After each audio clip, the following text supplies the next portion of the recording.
Hence, now we would be evaluating the question of Shraddha. Shraddha, आपका question है, according to Niti Aayog's Composite Water Index, India is facing its worst water crisis in history.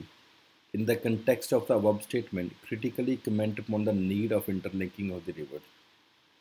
कि India को water crisis face हो रहा है और need के ऊपर फोकस करना है, क्या हमें इंटरलिंकिंग चाहिए कि नहीं चाहिए। और क्वेश्चन इज क्रिटिकली कमेंट। तो आपने एक प्रॉब्लम जो स्टार्टिंग में मैंने देखी है कि अगर आपने इंट्रोडक्शन, पहले बात तो बहुत बड़ी दे दी है। दूसरी बात, श्रद्धा, ये इंट्रोडक्शन डिस्कस की है। जब आप किसी क्वेश्चन के पीछे डिस्कस आ जाता है उसकी इंट्रोडक्शन है, क्रिटिकली कमेंट की नहीं है।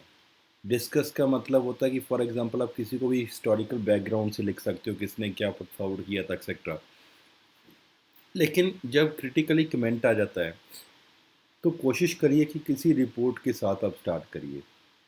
जैसे फॉर एग्जांपल आपने बाद में नेक्स्ट पेज के ऊपर लिखा भी हुआ है, फॉर एग्जांपल यूनिसेफ की वॉश रिपोर्ट दी हुई है एक्सेट्रा, इनके ऊपर करिए। या प्रीवियस एग्जांपल है, या नीति आयोग ने जो बोला वो तो चलो क्वेश्चन में आ चुका। तो try to start from this report कि there is a water scarcity and that will have an effect on this, and with the increasing population food security is being getting affected, and to provide for water equity there is a need for interlinking of river, but we also need to provide for a caution as has been highlighted by the Meher Shah committee, मेहर शाह ने। तो इस तरीके से करेंगे तो तीन बात आपने लिख दी। पहला, किसी भी रिपोर्ट, फॉर एग्जांपल यूनिसेफ की रिपोर्ट आ गई या कैसे भी। दूसरा कि ज़रूरत क्या है, क्यों बोला है। Not only health, economic sustainability पे इफेक्ट हो जाएगा, बट मेहर शाह ने भी अपने कमीशन में क्या बोला था कि there is a need to have a caution on this, हिसाब से करा जाए। तो कोशिश करें कि ऐसा, पहले बात तो इतनी लंबी इंट्रोडक्शन कभी नहीं होती जैसे आपने किया हुआ है। ऐसा नहीं कि प्रॉब्लम है, प्रॉब्लम क्या है कि जो आपने सेकंड में लिखा है वो फर्स्ट में लिखना है, और जो ये वाला लिखा हुआ है आपने स्टार्टिंग वाला लिखा हुआ है, this is not as per the need of the exam. तो कोशिश कर डिस्कस, अगर क्वेश्चन के पीछे आ जाए तो आप इसको यूज लिख सकते हो, कोई प्रॉब्लम नहीं है। पेज 2 के ऊपर इंटरलिंकिंग ऑफ रिवर के पुराने भी हैं एडवांटेजेस इसका। आप नीड को थोड़ा सा और हाईलाइट करिए। जब एक बार रिपोर्ट का नाम लिख दिया जाएगा, फिर नीड के ऊपर थोड़ा सा उसको हाईलाइट करिए, जो आपने ये वाला लिखा हुआ है इस चीज़ को, या स्टार्टिंग वाले को, या और नीड के पॉइंट्स आपको कंपेरेटिवली और ऐड करने पड़ेंगे। इसके एडवांटेजेस क्या, cooperative fertilism, tourism, water transport, forest और इंडस्ट्रीज़ को कंपेरेटिवली वहाँ पे आपने लिखा है कि बूस्ट मिलेगा। इक्विटी, वाटर यूज़, इरिगेशन, ठीक है। काफ़ी हद तक आपने एडवांटेजेस के बारे में काफ़ी हद तक सही लिखा हुआ है कि एडवांटेजेस में आपने कोई प्रॉब्लम नहीं है। पर इम्पॉर्टेंट क्या है कि जैसे आप एडवांटेजेस के बारे में लिखते हैं तो आपको प्रायोरिटाइज करना पड़ेगा। इस तरीके से ये हो जाएगा, इस तरीके से ये हो जाएगा। जैसे फॉर एग्जांपल एक छोटी सी बात है, अगर आपने लिखा हुआ है यहाँ पे पावर के बारे में, तो लिखो फॉर एग्जांपल वहाँ पे हाइड्रो पावर डेवलप हो जाएगी, and there would be causing a less amount of pollution also. Equity of water use, for example आप ऐसे लिखो, when there would be transport of water for Ken to Betwa वाले region में, वहाँ से ट्रांसफ़र हो जाएगा। तो ये आपने जो नीड में लिखा है, नीड के ऊपर कंपेरेटिवली फोकस करने की ज़रूरत है। बिकॉज क्वेश्चन हमारा क्या है, do you think there is a need, का आपको लगता है कि नीड है इंटरलिंक ऑफ द रिवर। तो जब नीड में लिखेंगे तो आपको उसी चीज़ को फोकस करना है, एडवांटेजेस के ऊपर इतना फोकस नहीं करना।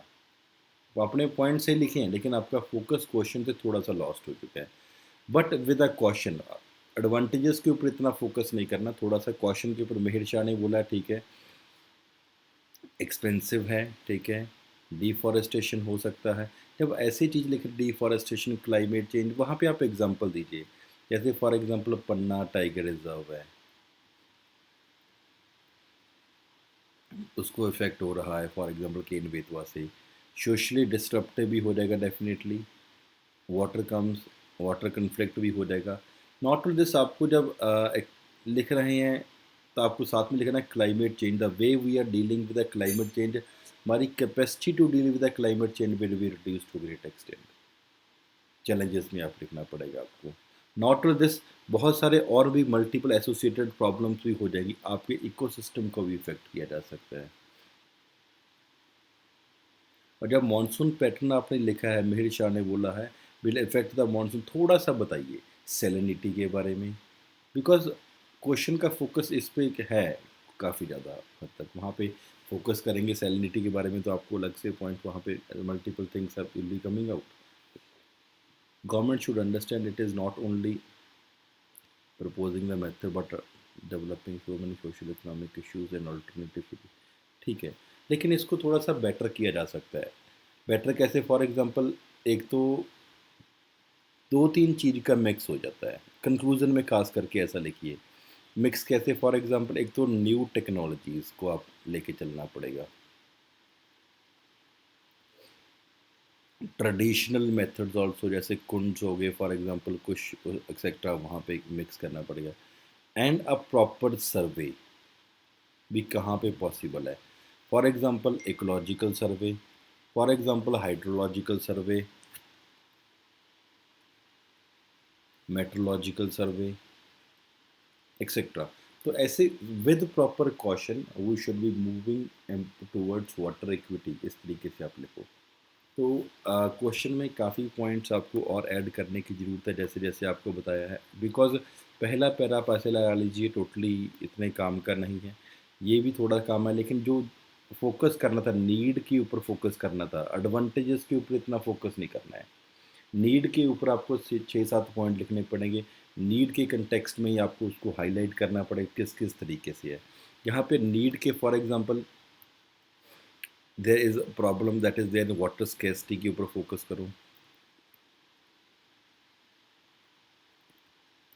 इक्विटी के ऊपर फोकस करो, equitable distribution of the water that has to be provided for. इसके अगर क्यों ज़रूरत है, not only this, for example transport develop हो जाएगा, need to develop the transport etcetera. तो मल्टीपल पॉइंट्स जैसे आपको बताए हुए हैं उसी तरीके से वो आपने लिखने हैं कंपेरेटिवली, तो आपको एक काफ़ी अच्छा आंसर मिल जाएगा। अगर ओवरऑल मार्क्स की बात करते हैं तो आई थिंक अप्रॉक्सीमेटली 4 मार्क्स के आसपास आपको मिलेंगे, बिकॉज वहाँ पे थोड़ा सा फर्स्ट में इंट्रोडक्शन में आपकी थोड़ी गड़बड़ होगी, बाकी रेस्ट इज पॉइंट्स में थोड़ा सा फोकस भी और ज़्यादा करने की ज़रूरत पड़ेगी। The second question that is there is nothing called the self made man, we are made up of thousands of others, your personality is an average of the 5 people around you. In the context of the above statement, highlight the role of the various institutions in inculcating values among the individual। कि कौन कौन से institutions है जो values inculcate करते हैं, ये हमें देखना पड़ेगा।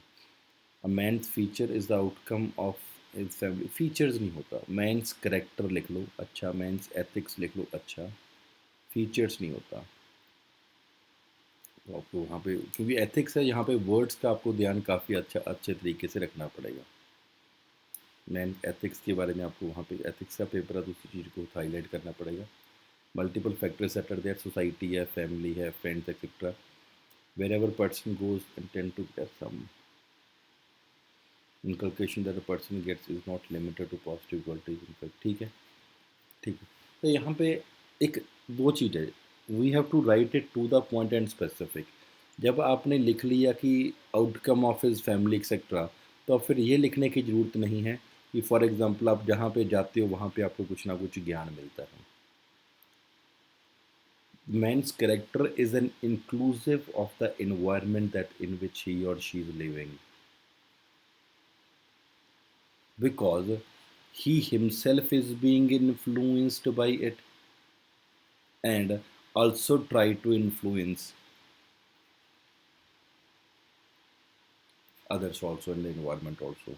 therefore कुछ क्वालिटीज़ पॉजिटिव आप इनटेक लेते हो, कुछ देते हो, कुछ क्वालिटीज़ नेगेटिव आप इनटेक लेते हो, कुछ आप देते हो। इस तरीके से आप इंट्रोडक्शन करो। कौन कौन से इंस्टीट्यूशन है जो इसमें हेल्प कर रहे हैं? सबसे पहली बात family, very good, but to death तक it is very obvious that we have to the qualities of parents, siblings. अब ऐसा ऑब्वियस वर्ड ऐसे में नहीं, कॉन्शियसली और सबकॉन्शियसली, ऑब्वियस वर्ड और यहाँ पे थोड़ा सा अब्सटेन करिए। कॉन्शियसली और अनकॉन्शियसली जो क्वालिटीज़ पेरेंट्स में होती है वो हम अपने में आ जाती हैं. Discipline then it is may be evident in your behaviour too. ठीक है.